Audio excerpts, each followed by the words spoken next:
Welcome, everybody, to another edition of the Winner's Circle Sports Betting Podcast. My name is Ross Benjamin of rbwins.com. It is Thursday, July the 14th, and we got a couple free picks for you in Major League Baseball on Friday the 15th. And why I'm smiling?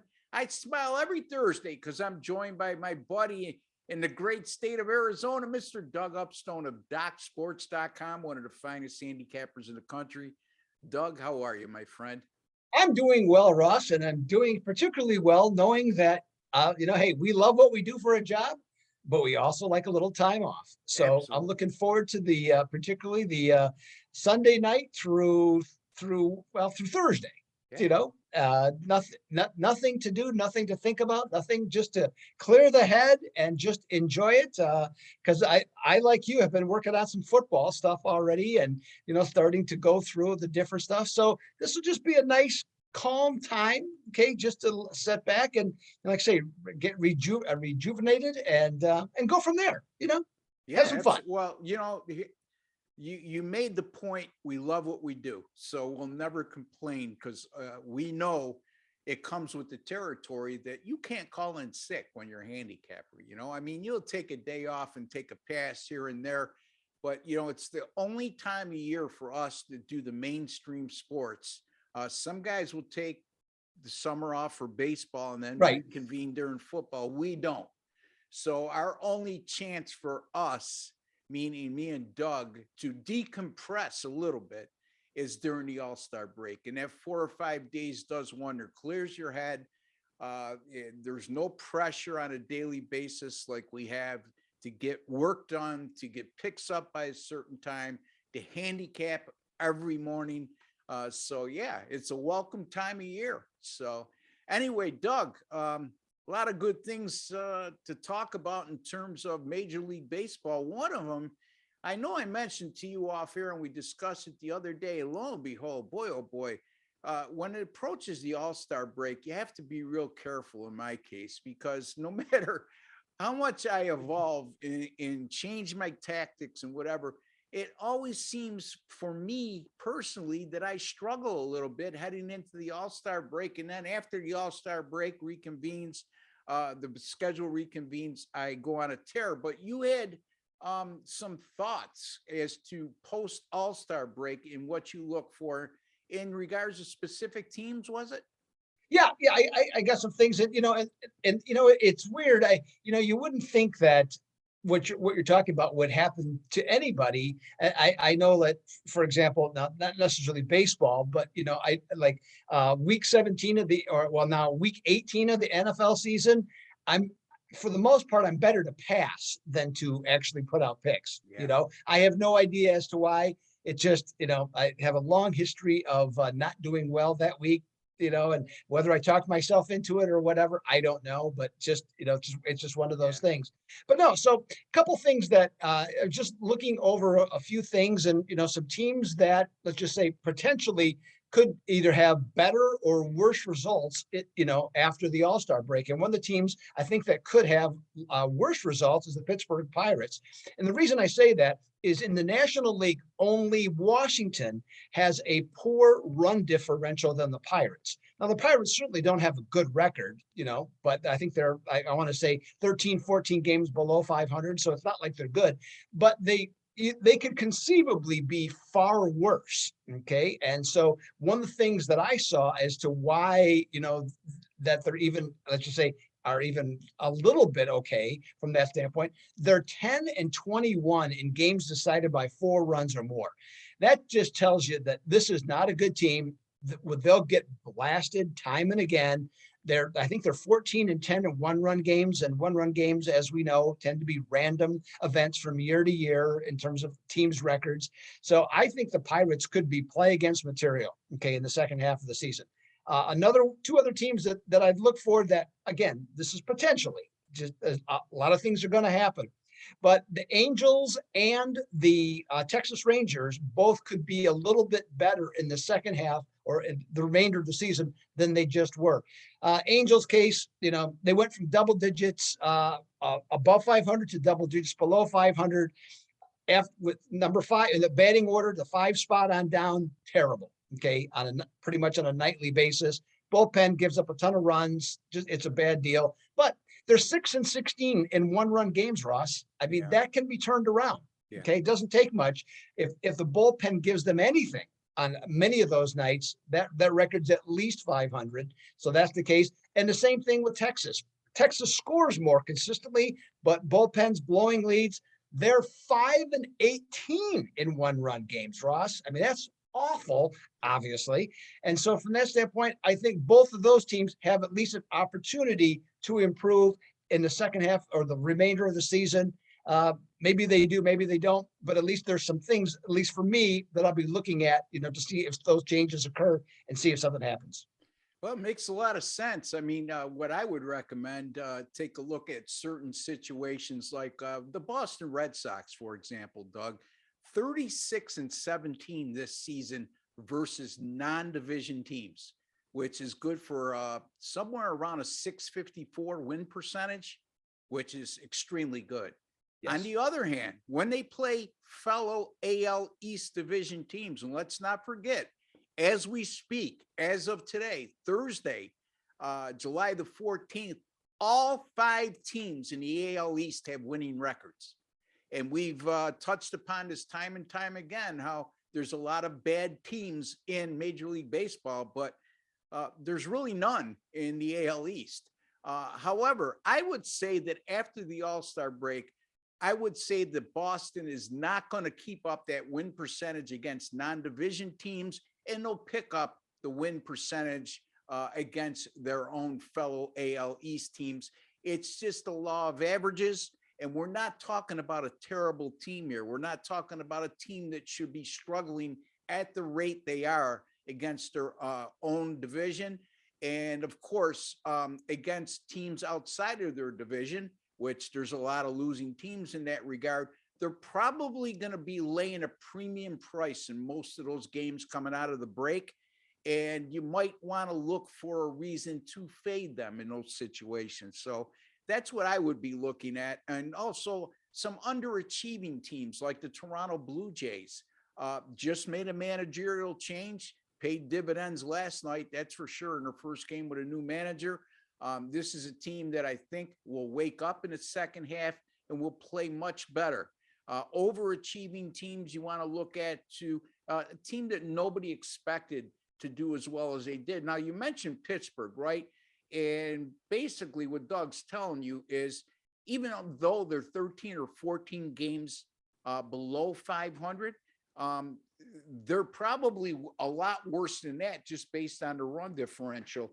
And if that continues, and I don't know why it wouldn't, because it's not like their bullpen is stellar and they have a great starting rotation, sooner or later that's going to catch up to them, and look for them to go on some long losing streaks or stretches where they don't win at a very high percentage. Boy, oh boy, one other thing I want to mention to you and get your thoughts. How about the Seattle Mariners and the Baltimore Orioles, who look to be completely out of it in the AL wildcard race at least? Both of these teams red hot right now. Both are on 10-game win streaks, I believe. And Seattle, beyond the 10-game win streak, 18-3 in their last 21, Doug. Yeah, and what does it all come down to, Ross? Comes down to pitching.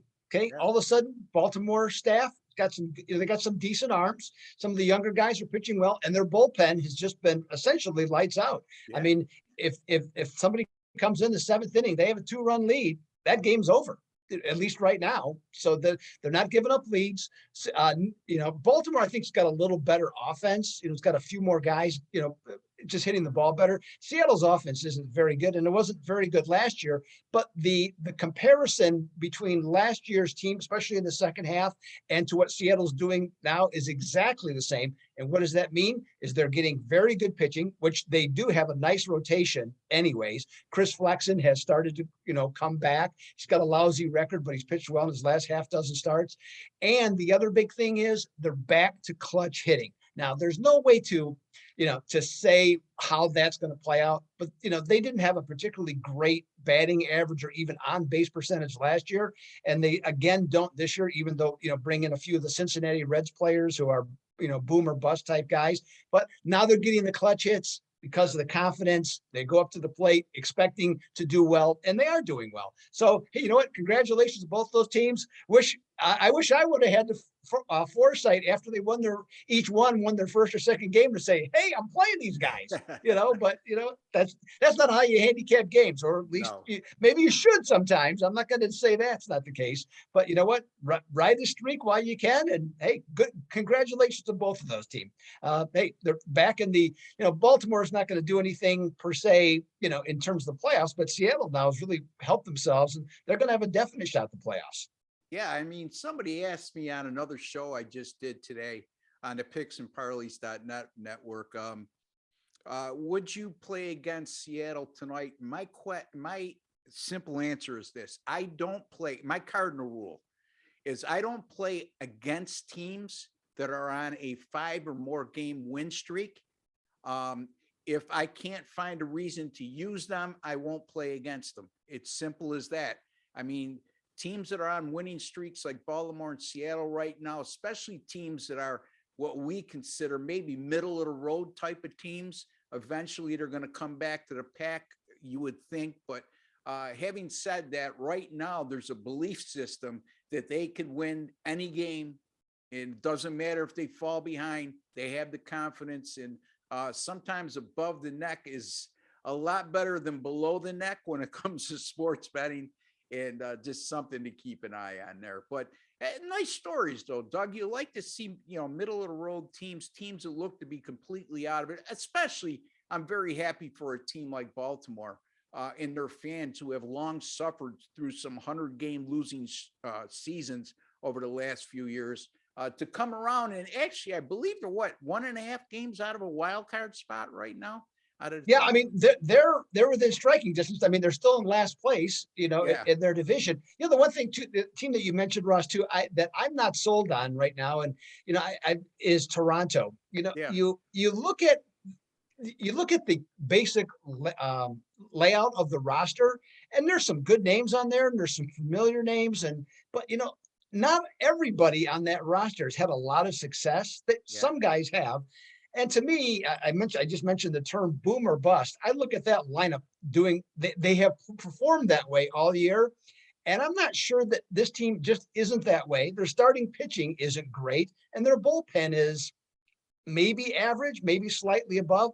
I don't think this team is that good personally. Now I know they've had some good, some couple of good stretches this year, but if they finish, 80, 86 and whatever, I can't say that would surprise me. I just don't think it's that great of a team. I think they still need some help and some more solid players in the lineup and certainly in the pitching staff. Absolutely, but we'll see. It's Yeah. just Oh, yeah, it's all conjecture at this point, right, Doug? that's for sure. Because I could tell you if they come out of the gate after the All-Star break and lose 3 or 4 in a row and 10 lean toward what Doug is saying, you have to adjust. You can't go, well, I made that prediction on the show before the All-Star break, so I got to continue to bet on Toronto. No, it doesn't go like that. These are just projections, topics of conversation.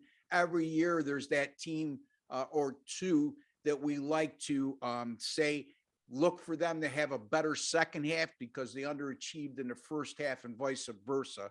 So we'll see. I mean, it makes for an interesting discussion anyway, right, Doug? So that's for sure. We got 2 free picks for you in Major League Baseball as promised on Friday, July 15th, and I'm going to let my partner take it away.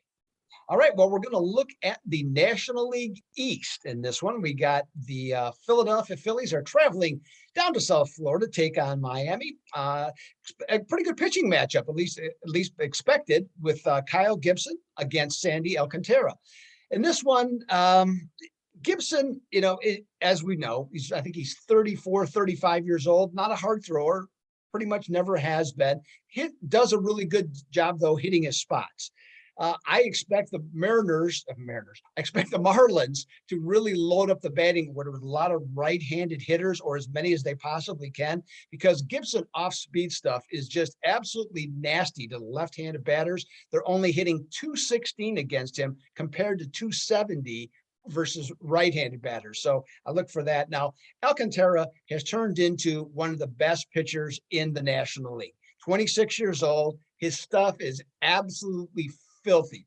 Right hand, this right-hander, at least for me now, Ross, I don't know about you, but you can chime in here. But I think every time he takes the ball now, you really expect Miami to win. Now, Yeah. they're not going to, but you expect them to, just because that's how good he has gotten, his confidence level, and everything with that.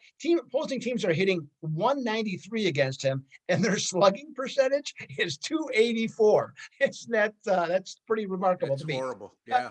Now, Gibson, his ERA on the road is 5.0 and his whip is 1.4 run. So that's going to create opportunities, in my opinion, for the Marlins to get guys on base, and they just need the big hit to drive in some runs. Alcantara, on the other hand, ERA at home, 1.59. The Miami bested Philadelphia with Alcantara back in February, Gibson was the opposing pitcher. In this series, lid lifter, I expect the exact same thing. So I got Miami minus the 150 on Friday night to take down the Phillies. Can't argue with that. The lid lifter, not game one of the series, the lid lifter. Leave it to Doug. He's got all them sayings, man. I'm going to coin them. I'm going to start writing these all down and start to use them in my own arsenals. You should. All right. Because I enjoy watching you on your docs videos because of a small part of it is because of that. So anyway, on top of you pick winners. And Alcantara, good point, Doug. It's not a guarantee Miami's going to win when he takes the mound, but the way he's pitching right now, you're at least going to have a chance. And he, I believe now, 12 straight starts of 6 innings or more. That has not been done in Major League Baseball since 2014. So this guy's getting it done. And if it wasn't for the market that he plays in and the franchise that he pitches for, he would be getting a lot more notoriety. And I hope that doesn't affect the Cy Young voting at the end of the year as well, because I think this guy is well deserving to at least be, at the very least, a serious contender, be one of the top 3 pitchers in the National League to consider. All right. So what do I have? I have an American League game, Doug. I have the game between the Chicago White Sox and the Minnesota Twins that will be played in the Twin Cities at St. Paul, Minnesota on 8:10 p.m. Eastern time tomorrow on Friday the 15th. Minnesota, as we speak, as of this moment, and we're taping well in advance, folks, 24 hours or more in advance. Minnesota minus 135 on the money line, and the total in this game is 9.5. The starting pitchers, it'll be Michael Kopech for the Chicago White Sox, and Devin Smeltzer will go for the Minnesota Twins. Kopech, really, the way he started the year, I thought this guy was going to be a 15 to 20 game winner, but he's tailed off a bit of late. Specifically speaking, over his last 5 starts, a 6.15 ERA and a 156 whip, including allowing 8 home runs in 26 1/3 innings pitched. And boy, oh boy, when you're facing a Minnesota team that's hit 16 home runs over the last 7 games, that's noteworthy. And also keep in mind that Kopech started one of the 5 starts that I just alluded to was against Minnesota on July the 5th. He went 4 2/3 innings in that game and allowed 6 earned runs. And a major part of why he allowed so many earned runs and was pulled so early, he allowed 4 Minnesota Twins home runs in those 4 2/3 innings pitched. So something you want to keep an eye on. He only allowed 2 home runs in his first 12 starts this year, but he's allowed 8 over his last 5. Minnesota has won 5 of the 6 over the White Sox this year and outscored them 37 to 20 in the process of doing so. And in those 6 games against Chicago, 13 home runs hit. So they've been really destroying the White Sox pitching in those matchups. Devin Smeltzer, not something to write home about, but you look inside the numbers, and this guy's been good at home this year. 5 home starts, a 2.10 ERA, an 0.83 whip, and averaging 6 innings pitched per start. And he'll be complemented by a Minnesota Twins bullpen that over their last 7 games has a staff 283 ERA and 122 whip, which is pretty damn good. I am going to lay the 135. It's right on the preface of where I like to go, but Minnesota minus 135 on the money line over the Chicago White Sox on Friday, July 15th. Any thoughts, Doug? Well, first of all, it being right on the preface, that's really wordsmith territory right there. I got to tell you that. So I appreciate that for sure. I can't match your phrases, but you know, I can come up with some articulate things to say. Yeah, but anyways, no, yeah, I agree with you on Minnesota. You know, Kopech, one of the things that I've noticed recently watching some of his games, or either that or highlights, fastball is really straight. I don't know what changed for him, but you know, he still throws extremely hard, but like I say, it's just straight. And unless you're throwing 100 plus, doesn't matter if you don't have any movement, these guys can catch up to it. Yeah. So that's part of the problem. And his breaking stuff, he's just leaving it over the plate. I watched Musgrove, in fact, last night against Colorado, and actually all the Padres pitchers. I mean, it was room service with what they were throwing up against the Rockies hitters. So no, that's why they scored 10 runs. So yeah, same thing. Just Minnesota's a better team. White Sox, to me, huge disappointment this year. Certainly injury is a big part of it. And another big part of it is Tony La Russa. Yeah, okay? he made another blunder the other night, right? Well, I guess he didn't think it was a blunder, but walking guys, you know, a couple of weeks ago, he walked a guy intentionally with a 1-2 count, and I guess he intentionally walked somebody on a 2-1 count the other day too. 0-1 count. 0-1 count. Okay. 0-1 count. Yes, changed his mind.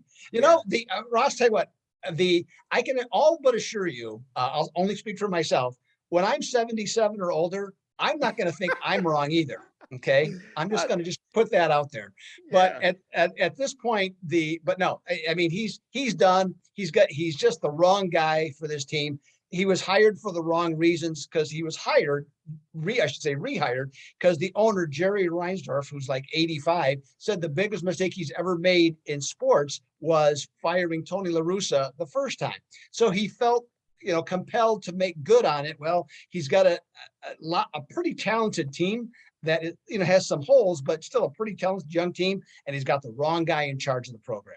So the bottom line to that, and the moral to the story, according to Mr. Upstone, is don't trust anybody over 70 to make decisions in baseball and to make bets in the sports handicapping industry. You know what? I'll go along with that. Okay. And there's a guy, I know Chip Chirimbus would not be pleased to hear that, because I mean, okay, sports betting's a little different. I'm just saying, running a major league team. Yeah. No. Yeah, I mean, the one of the things that can happen, and this is nothing against Chip, because he's obviously done this a long time and has been very, very skilled at it. And there's some other guys. Jim Feist is another guy. But, you know, let's face it, you get a little bit caught up in your ways. And hey, as you and I have talked about frequently, is that you have to be able to adjust as you go along, whether it be in season or from year to year. And that's a key component to success in this business, is to be able to do that. And once you stop doing that, or once you don't think you need to, then you're going to get the results that you deserve.